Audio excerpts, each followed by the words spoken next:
세상에 떠도는 기묘한 괴담들. 첫 번째 이야기, 전라도의 산골에서 친구들과 겪었던 소름 끼치는 실화괴담.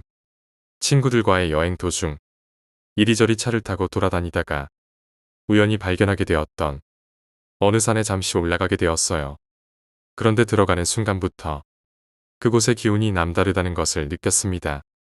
차는 계속해서 안으로 해서 위로 올라갔고 어느 지점에 도착한 뒤에 후진으로 꺾어 내려오기 시작했습니다. 그런데 그 순간 저는 그것을 보고 말았습니다. 산 중턱쯤에 너무나 기괴스러운 흉가가 있더라고요. 그리고 차가 산길이라 잠깐 멈춘 틈에 창문 바깥으로 그곳을 쓱 하고 들여다보는데 그곳에는 질이 안 좋은 것이 창 너머 안에서 바깥을 보고 있었습니다. 어디서나 흔히 볼 수 있는 귀신이었죠. 허나 흔히 보면 안 되는 귀신이기도 하고요. 눈이 엄청 새까맣고 입도 벌리고 있으나 정말 새까맣게 보여서 멀리서 보는데도 선명했습니다.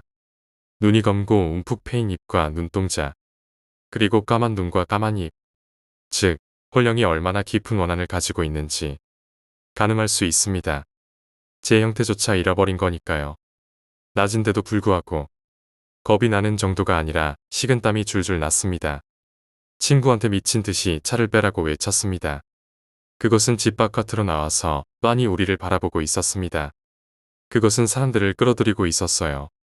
오면 빛과 어둠의 경계에 있으면서 사람이 그 안으로 넘어오기만을 기다리고 있었어요. 전 사람들을 재촉해서 산에서 내려갔습니다. 그런데 문제는 등골이 오싹하다 못해 눈물이 날 것 같은 거예요. 진짜 큰 맘 먹고 자동차 안에서 뒤를 돌아보았습니다. 그것이 쫓아오고 있었습니다. 운전하는 친구와 다른 아이들은 볼 수 없겠지만 전 확실히 알 수 있었습니다.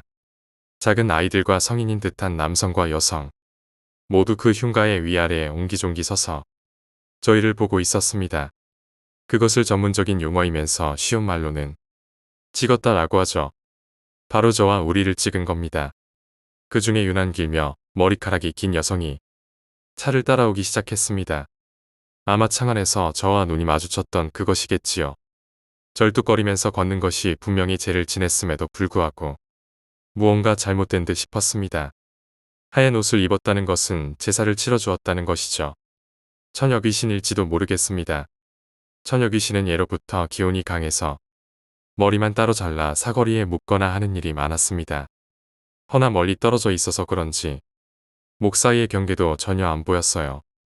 저렇게 원한을 가지고 절뚝거리며 따라온다는 것은 죄를 엉터리로 취해줬거나 뼈가 사무치는 원한이 있거나 아니면 누군가가 그들을 자극한 것이겠죠. 그것은 다행히 영화처럼 타다닥 하고 뛰어오지는 않았어요.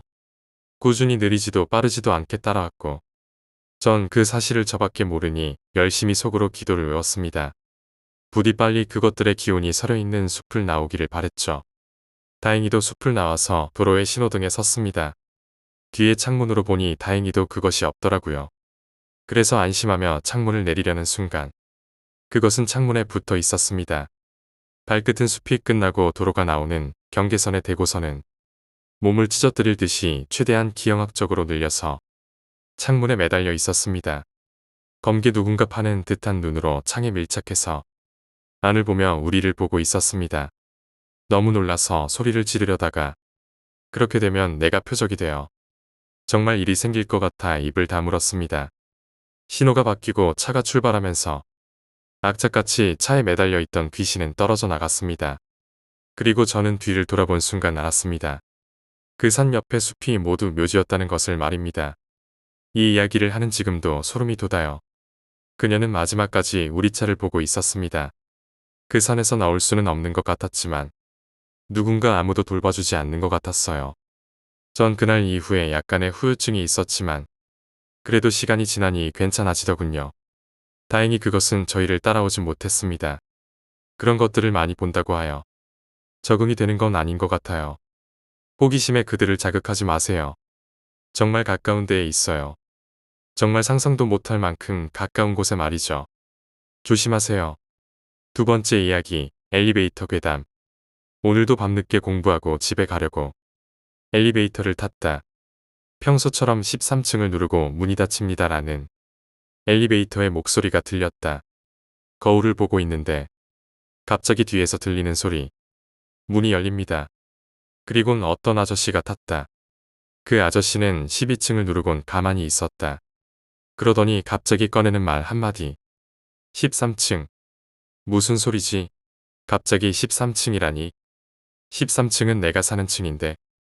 그리고 말을 이어가는 아저씨. 지금 아무도 없지. 밖에서 보니 불이 다 꺼져 있던데. 갑자기 무서워졌다. 이 사람 대체 뭐지? 강도야? 아니면 도둑? 아니, 그런 것 치곤 너무 당당하잖아. 그래. 어차피 현관문에 비밀번호가 걸려 있어서 못 들어와. 그냥 오지랖이 넓은 아저씨일 거야. 괜히 나 혼자 겁먹는 거일 수도 있어. 그리곤 거울을 봤다. 그런데 거울 속의 아저씨와 눈이 마주쳤다. 그리곤 12층에 도착한 엘리베이터. 아저씨는 내렸다. 나는 그제서야 안도의 한숨을 쉬고 내가 사는 층에 내렸다.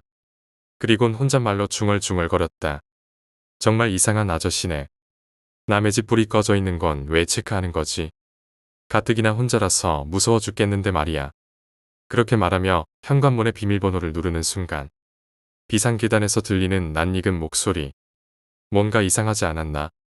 경직되어 뒤를 돌아봤다. 비상계단에 그 이상한 아저씨가 서 있었다. 그리고 말을 이어가는 아저씨. 내가 엘리베이터에서 내렸을 때 문을 연다든가 비밀번호를 누른다든가 하는 소리들 그런 거 전혀 없었잖아. 내가 13층에 도착했을 때도 이상할 만큼 조용하지 않았어? 방금 밑에 사람이 들어온 것 치고 말이야. 이렇게 뭔가 조심할 땐 더 조심했어야지. 내가 나쁜 사람이었으면 아가씨 큰일 날 뻔했어. 그 말을 끝으로 내려가는 아저씨였다. 난 너무 미친 듯이 무서워서 다리에 힘이 풀려 주저앉아 버렸다. 단순히 오지랖이 넓은 아파트 주민인지 아니면 무엇인가를 이유로 범행을 포기한 범죄자. 그건 모르겠지만 확실한 건 한 가지. 아직도 아래층에선 아무 소리도 나지 않고 있다는 것.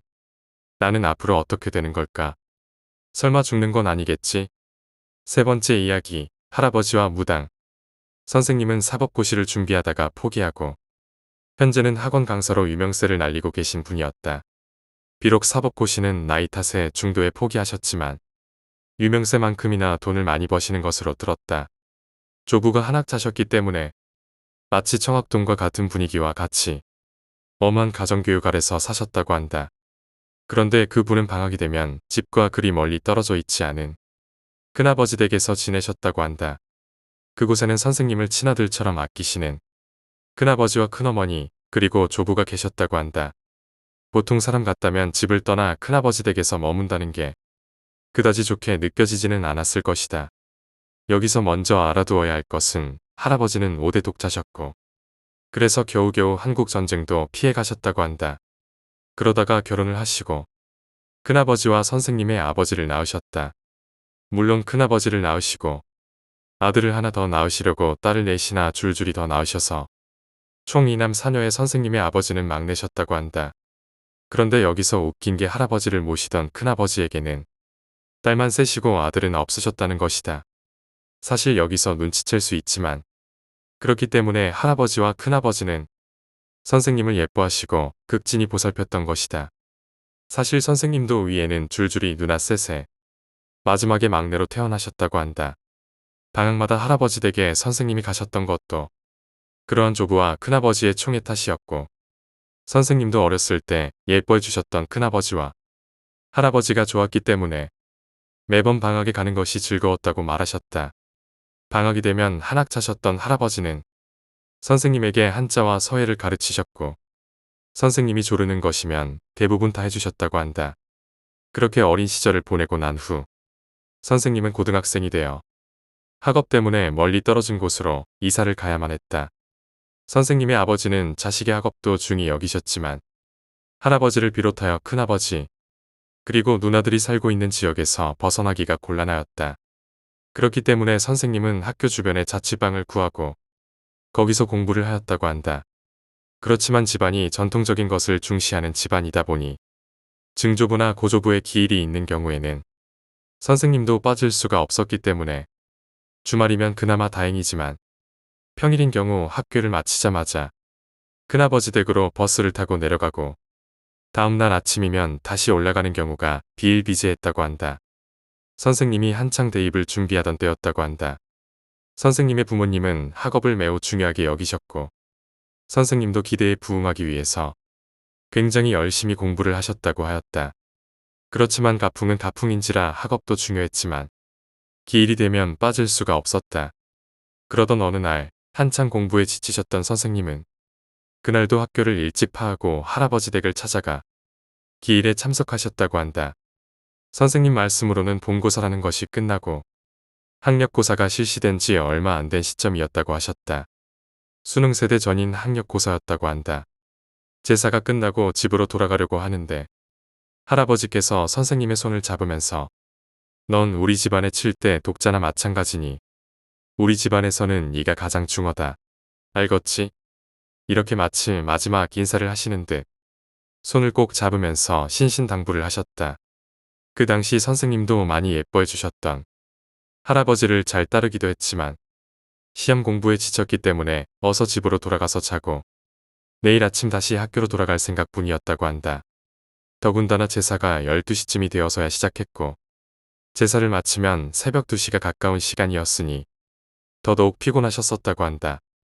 시험이 일주일 정도 밖에 남지 않았기 때문에 선생님은 흔한 말로 똥줄을 타며 피곤하지만 공부에 열을 올리고 있었다고 한다. 당시에는 전기대와 후기대라는 것과 선지원 후시험 제도라는 것이 있었다고 한다. 그래서 선생님은 공부를 꽤 잘하셨는데 지원을 이미 해놓고 시험을 기다리시는 상황이셨다고 한다. 그리고 선생님 집안이 머리가 좋았다고 한다. 그래서 큰아버지 댁 누나들이나 친누나들 모두 그런 영향 탓인지 모두 명문대에 들어가서 선생님 역시 이름 꽤나 날리던 고등학교에서 전교 1등을 다툴 정도의 실력이었지만 혹시나 잘못하여 집안에 누가 될까봐 항상 불안한 마음과 압박감에 시달렸다고 한다. 이런 상황에서 선생님의 조부께서 돌아가신 것이다. 그래서 선생님은 비록 시험은 코앞이긴 하지만 할아버지께서 돌아가셨기 때문에 당연히 장례에 참석해야 했고 특히나 자신을 매우 아껴주셨던 분이기에 시험도 시험이지만 할아버지에 대한 애틋함이 더욱 강하였다고 한다. 그래서 그 소식을 듣자마자 조부댁으로 내려가셨다고 한다. 당시 3일장을 하였는데 선생님의 부모님들과 집안의 어른들께서는 이틀째 되시는 날의 저녁에 시험이 얼마 남지 않았으니 그만 올라가라고 하셨다. 왜냐하면 그 당시만 해도 집안이라는 것을 매우 중요시하던 분위기였기 때문에 다른 누나들이 좋은 대학에 들어갔지만 선생님은 7대 독자나 다름없는 신분이었기 때문이다. 너는 집안의 기둥이기 때문에 시험이 얼마 남지 않았으니 그만 올라가서 공부하는 게 맞다. 할아버지께서도 그것을 원하실 것이다. 라고 하셨다. 어른들이 모두 이런 식으로 얘기하셨기에 비록 마지막 작별 인사격인 발인일에 참석하지 못하는 것이 크게 아쉬웠지만 선생님은 할아버지께서도 그것을 원하실 것이라고 생각하여 다시 학교로 올라가서 공부에 열을 올리셨다고 한다. 불과 며칠 뒤 선생님께는 장례와 관련해서 일이 있으니 어서 집에 내려오라는 소식을 부모님으로부터 급하게 들었다고 한다. 선생님은 적잖게 당황하셨다. 왜냐하면 시험이 불과 5일 앞이었기 때문이다. 그래서 선생님은 늦은 시간이었기 때문에 다음날 차편이 생기는 대로 바로 집으로 내려가셨다고 한다. 허겁지겁 집에 도착해서 큰아버지 댁으로 가셨는데 집안은 꽤 뭔가로 바쁜 분위기였다고 한다. 한복을 차려입은 사람도 몇 보이고 마당에 무당 한 명이 있는데 분명 화장을 하고 단장을 하였지만 남자 무당이었던 박수무당이었다고 한다. 정신없이 도착한 선생님은 물 한 잔 마실 겨를도 없이 국판을 지켜봐야 했다. 어른들과 그 박수무당은 선생님이 도착하자마자 얼른 굿을 시작하자고 재촉하였기 때문이다. 그래서 그날 굿이 끝나고 선생님은 부모님께 저를 왜 그렇게 급하게 집으로 내려오라고 하셨는지 또 큰아버지 댁 마당에 있는 박수무당은 무엇이며 굿은 왜 하는 것인지 물으셨다고 한다. 사실 선생님이 마지막 발인을 지켜보지 못하고 떠난 후에 이런 일이 있었다고 한다. 당시 장례는 지금처럼 병원에서 하지 않고 큰아버지 댁에서 치렀다고 한다. 그런데 선생님이 떠나고 난 후 가족들 모두 밤을 새고 피곤에 지쳐서 꾸벅꾸벅 하나 둘 잠이 들었는데 기이한 일이 벌어졌다고 한다. 큰아버지께서 상 주셨지만 큰아버지는 잠깐 영정이 있는 마루가 아닌 작은 방으로 가서 잠시 눈을 붙이셨다고 한다. 그래서 대신 아버지께서 영정 앞을 지키시다가 깜빡 잠들어서 꿈을 꾸었는데 할아버지가 나오셔서 무언가 잃어버리시냥 애달프게 슬퍼하셨다고 한다. 그런데 놀라운 사실은 다음 날 아침 할아버지의 장례식을 지키고 계셨던 어른들 모두 그 꿈을 꾸셨다는 것이었다. 발인을 하러 가려는 찰나 일가 어른 한 분이 무당 한 명과 함께 오셔서 잠깐 기다리라고 했다. 이유인즉 그 분은 미신을 굉장히 잘 믿는 분이셨고 그래서 아는 무당이 근처에 있었는데 그 일이 너무 기이하여 이야기를 듣자마자 그 무당에게 다녀왔다는 것이다. 그런데 그 무당은 큰아버지 댁에 들어선 지 얼마 되지 않아 발인을 멈추고 어서 막내 아들을 불러와 라고 말했다고 했다. 그 누구도 무당에게 우리 가족 관계에 대해 알려주지 않았다고 하는데 말이다.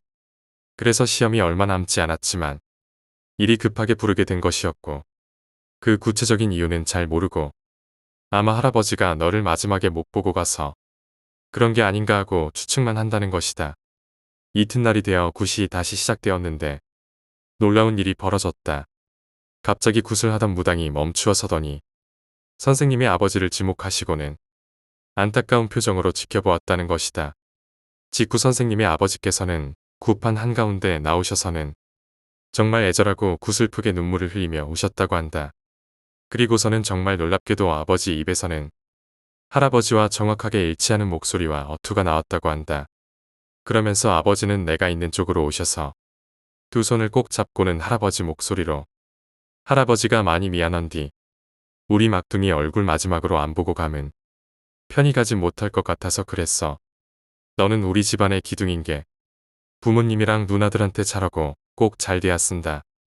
이 할아버지가 앞길 잘 보살펴 줄 땐 게 걱정일랑 하들 말고 하시고 대략 20분 가까이 내 앞에 서서 비슷한 얘기를 매우 슬프게 하셨다. 당시 선생님 역시 무서움보다는 할아버지에게 마지막 인사를 못했다는 죄스러움으로 같이 서럽게 우셨다고 하고 주변의 가족을 비롯한 친척들 역시 모두 울어 한순간에 큰아버지 댁은 울음바다가 되었다고 한다. 옆에 있던 무당은 안타까운 듯이 쯧쯧거리며 안쓰러운 표정으로 지켜보았다고 한다. 그 일이 있은 후 그날 할아버지의 발인은 잘 이루어졌고 그날 저녁 선생님은 학교로 다시 돌아가는 동안에도 눈물을 계속 흘리셨다고 한다. 선생님이 학교 근처에 자취방으로 돌아왔을 무렵에는 시험이 불과 3일 앞으로 다가왔고 선생님에게 남은 시간은 고작 이틀밖에 없었다고 한다. 시험도 얼마 남지 않은 시점에 시간도 시간이지만 정신이 없었다고 한다. 그래서 선생님은 마지막까지 최선은 다하셨지만 마음속으로는 이번 시험이 잘 되지 않으면 재수를 하기로 마음속으로는 결심하셨다고 한다. 전기대에 떨어지면 상위권 학생들은 사실상 입시에 실패한 것이라고 하셨다. 남은 이틀 동안 죽어라 남은 내용들을 정리하였고 시험 전날에는 선지원했던 대학 주변에 올라갔고 이튿날 시험을 치렀다고 한다. 그런데 선생님도 의아한 것은 당시 그 대학에 지원했던 학생들 모두 생각했던 것보다 시험이 너무 어렵게 출제돼서 다들 좌절하고 있는데 시험을 마치고 돌아오는 선생님은 공부하면서 봤던 내용들이고 생각보다 쉽게 느껴졌다는 것이었다. 그렇게 선생님은 무사히 시험을 치르고 명문대에 당당히 합격했다고 한다. 선생님과 가족들은 그 일을 두고 할아버지께서 보살펴 주셨기 때문이라고 생각하고 있으며 선생님은 아직도 할아버지 기일이면 무슨 일이 있어도 시골에 내려가서 꼭 인사를 드리고 온다고 하신다. 네 번째 이야기, 폐가에서의 실화괴담. 나는 이때 있었던 일을 떠올리면 이 세상엔 우리 말고 뭔가 영적인 것이 존재한다고 믿는다. 나는 고3이었다. 밤 10시에 야자를 마치고 친구와 집으로 걸어가고 있었다. 그날따라 달이 매우 밝았었다.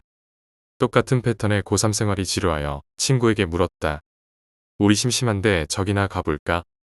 저기라 함은 학교 뒤쪽 산 옆 기슭에 있던 몇 개의 초라한 한옥으로 구성되어 있는 오래된 집들이었는데 그때 당시 우리 고등학교에서 그곳에 귀신이 나온다고 같이 가서 심령사진 찍히라고 사진도 찍고 담력 테스트를 하는 둥 꽤나 유명한 곳이다.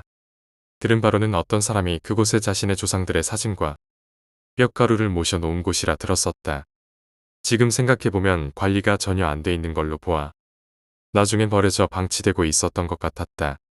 그 당시에는 관리를 하는 건지 그곳이 뭐 하는 곳인지 아예 몰랐고 생각조차 하지 않았다.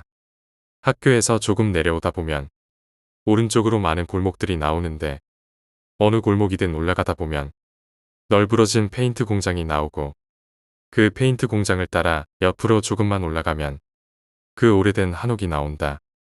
내 친구도 동의하여 잠깐 가볼 심산으로 같이 걸어갔다. 내 친구는 잘 모르겠지만 나는 철저한 이과 스타일이라 종교 따위도 믿지 않았고 귀신은 전혀 생각조차 안 하는 그런 사람이었다. TV에서 귀신이 씌웠다느니 하는 것은 모두 개소리라 생각했다. 모든 그런 일들은 정신병의 일환이나 환청이나 환각이라 생각하고 다니는 그런 부류였다. 결국 친구랑 그 폐가가 된 페인트 공장까지 이르렀고 이미 그곳에서부터 매우 을씨년스러운 분위기가 흘러나왔다. 생각보다 무서운데 내 친구는 겁을 먹은 듯 했다. 나는 그때 친구한테 제안을 했다. 가위바위보에서 진 사람이 위에 올라가서 그곳에 있는 사진을 찍어오기로 하자. 사실 나는 귀신 따위는 무섭지 않아 했지만 그곳 분위기가 꽤 무섭긴 했다. 그래서 가위바위보를 지면 도망칠 생각을 하고 있었다. 친구가 말했다. 그냥 같이 갔다 오자. 혼자 올라가다가 오줌 나오겠다. 나는 그 말에 더욱 용기 있는 척 말했다. 남자 새끼가 설마 귀신이 있겠냐? 그 말에 내 친구는 오기가 조금 생겼는지 가위바위보를 하였고 내가 가위바위보에서 이기게 되었다. 내 친구는 욕을 하면서 뜸을 들였고 나는 내 친구한테 올라가라고 부추겼다. 그 오래된 한옥집은 그곳 페인트 공장에서도 계단을 통해 위로 30m 정도 올라가야 했는데 계단의 양옆으로는 숲이 매우 우거져 있었다. 나는 내 친구가 올라가면 그 숲에 숨어 돌멩이를 던져 놀릴 심산이었다. 이윽고 내 부추김에 내 친구가 올라갔다. 나도 친구가 웬만큼 올라섰을 때 숲 쪽을 통하여 올라갔다. 내 친구가 한옥의 대문을 열어보는 것이 눈에 들어왔고 나도 슬슬 놀래켜주려고 숲 쪽으로 올라갔다. 나는 내 친구가 다시 나올 때 놀려주려 했기 때문에 숲의 중앙쯤에 자리하고 숨어 있었다. 그렇게 몇 분이 흘렀을까. 친구가 나오질 않았다. 겁을 먹어 뛰쳐나오던 사진을 찍고 목표를 완수하고 나왔던 이미 나왔어야 할 시간이었다. 나는 본능적으로 불안한 마음에 휩싸였고 그러면서도 이 친구가 괜히 나를 놀리려고 안에 숨어 있을지도 모른다는 생각을 하며 놀라지 않으려고 그 생각을 곱씹으며 나 또한 그 문으로 향했다. 삐그덕거리는 문을 열었다. 나는 이곳에 왔다 간 친구들에게 이곳을 대충 들었었다. 안쪽에는 작은 한옥집이 3개 있는데 모두 영정들의 사진이 각각 배치되어 있었다고 하였다. 문을 열었을 때 그 한옥 세 채가 보였다. 모두 문이 닫혀 있었다. 내 친구는 보이지 않았다. 나는 그때 내 친구가 숨었을 거라 거의 확신이었고 역으로 놀래켜줄 심산으로 문을 하나하나 열기 시작하였다. 첫 번째 문을 열었다. 그곳엔 친구가 없었다. 영정사진이 달빛 아래 보였는데 마치 신사임당처럼 생긴 사람의 사진이었다. 두 번째 문도 살짝 열어보며 둘러보았지만 없었다. 두 번째에 있던 사람의 얼굴은 기억이 나질 않는다. 세 번째 문에 들어있을 거라 확신이 선 나는 세 번째 문은 확 열어제치며 소리를 질렀다. 그런데 세 번째 집안에도 친구는 없었다. 영정사진이 그러한 내 모습을 비웃기라도 하듯 아주 음흉한 미소를 띤 듯하였다. 그 영정사진의 눈을 보는 순간 갑자기 소름이 끼쳤다. 그냥 소름이 돋았다. 뭐라도 지나가면 진짜 심장이 터질 것 같은 느낌이었다. 뒤돌아보기도 싫은 그 기분을 아는가. 뒤에 내 친구가 있던 뭐가 있던 뒤를 돌 수가 없었다. 뭔가 너무 무서웠다. 자꾸 마음을 그렇게 먹으니 더욱 무서워졌다. 그 정적 속에 무슨 소리 하나라도 난다면 바로 뛰쳐나갈 것 같은데 아무 소리도 없이 고요한 상태로 몸이 쭈삣쭈삣하였다. 뒤를 돌 수가 없어 나는 그 상태로 영정사진만 보고 있었다. 그런데 갑자기 너무나도 믿을 수 없는 일이 내 눈앞에 나타났다. 사진이 웃는다. 나는 지금도 가끔 생각하지만 정말 그건 환각이 아니다. 극심한 공포가 불러낸 환각이 아니었다. 정말 입꼬리가 올라가며 이빨을 드러내 보이며 소리만 안 들릴 뿐. 그 달빛 아래서 자지러지게 웃고 있었다. 정말 나는 그때 정신을 잃어버릴 것 같은 경험을 하였고 발이 안 움직였으며 그냥 그대로 잠들어 버리고 싶다는 생각뿐이었다. 그때 내 뒤에서 소리가 들렸다. 병신아 거기서 뭐해? 순간 내 친구의 소리인 걸 알았고 나는 그때 그 목소리 하나가 어찌나 간절했던지 곧장 고개를 돌려서 내 친구를 보았다. 대문에 있는 친구가 들어왔고 나는 내 친구 쪽으로 후들거리며 뛰어갔다. 친구는 본체만 채 아래까지 전속력으로 뛰어갔다. 내 친구도 겁을 먹었는지 소리를 지르며 도망가다가 왜 그러냐고 말하면서 나를 따라왔다. 시내까지 나와서야 나는 마음이 진정돼서 생각을 하기 시작했다. 이걸 친구에게 말해야 하나. 내 친구는 연신 왜 그러냐며 놀리지 말라고 나에게 말했고 나는 마음을 차분히 하며 물었다. 너 어디 갔었냐? 그러자 내 친구가 말했다. 나 사실 거기 안 들어갔어. 들어가려고 문을 여는데 너무 소름 끼치는 거야. 너무 무서워서 그냥 옆쪽 숲으로 내려가서 너 놀래키려 했는데 내려와 보니 없더라고. 그래서 날 두고 가버렸나 해서 나도 가버리려고 했는데 그럴 것 같지는 않아서 고민하다가 전화해야지 했는데 내 핸드폰 배터리가 없었지. 그래서 나 혼자 막 욕하면서 밑에서 어쩌지 하면서 있다가 혹시나 해서 계단 위를 이리저리 살피는데 너가 숲에서 나오더니 문 안으로 들어가는 거야. 그래서 다시 너를 골탕 먹이러 뒤에서 살금살금 뒤를 밟았는데 근데 네가 그 안에서 이상한 짓을 하더라고. 나는 내 친구 말을 듣고 너무 소름이 끼쳤다. 지금도 그때만 생각하면 소름 돋는다. 내 친구는 나를 문 뒤에서 계속해서 놀래켜줄 심산으로 보고 있었다고 한다. 내가 첫 번째 집에 들어갔다 나올 때 좀비 마냥 걸어 나오며 고개를 완전히 뒤로 180도로 꺾은 후 양팔을 양옆으로 새가 날갯짓 하듯 천천히 위아래로 불규칙적으로 흔들며 나왔다고 한다. 그걸 본 내 친구가 내가 장난치는 건지 진짜인지 모르고 반신반의할 때 내가 두 번째 방에 들어가서 나오더니 이상한 소리까지 내질렀다고 한다. 이윽고 세 번째 방에 다다라서는 사진을 바라보는데 고개가 뒤로 젖혀져 있기 때문에 사진을 고개가 젖혀진 상태로 뒤로 그러니까 거꾸로 보이게 보면서 소리를 내지르고 있었다고 한다. 내 친구는 내가 그때까지도 장난을 치는지 진짜 애가 병신이 된 건지 몰랐고 그냥 그런 마음으로 나에게 병신아 뭐해 라고 소리쳤고 그제서야 내가 고개를 앞으로 하더니 멍하게 있다가 마구 달렸다고 한다. 그래서 겁먹고 도망치는데 뛰는 걸 보니 내가 이상해 보여서 계속 왜 그러냐 물었다고 했다. 나는 내 친구 말을 믿을 수 없었다. 거짓말 치지 말라고 하였고 나도 내 이야기를 들려줬지만 내 친구는 자신의 말을 안 믿어서 내가 말하는 걸 내가 지어냈다고 생각하였고 서로 헛소리 하지 말라며 그렇게 그날 집에 들어갔다. 그런데 더욱 충격적인 것은 며칠 뒤에 알게 되었다. 그곳 대문을 제외하고는 안쪽의 집 세 곳은 문이 원래 없었다고 한다. 나는 분명히 문을 하나하나 열며 들어갔고 안쪽의 사진을 보았는데 안쪽에는 사진도 없을 뿐더러 예전에는 탁상이나 촛불을 올려놓는 상이 있었는데 내가 갔을 당시만 해도 그런 것은 아예 없었다고 한다. 그리고 나는 본능적으로 느낄 수 있었다. 내 친구가 말하는 게 정말 지어내서 말하는 게 아니라 너무나도 믿을 수 없는 사실을 말하는 눈빛이라고. 나는 지금도 그 순간의 그 기억을 부정하고 싶지만 내 분명한 기억이 부정할 수 없게 만든다.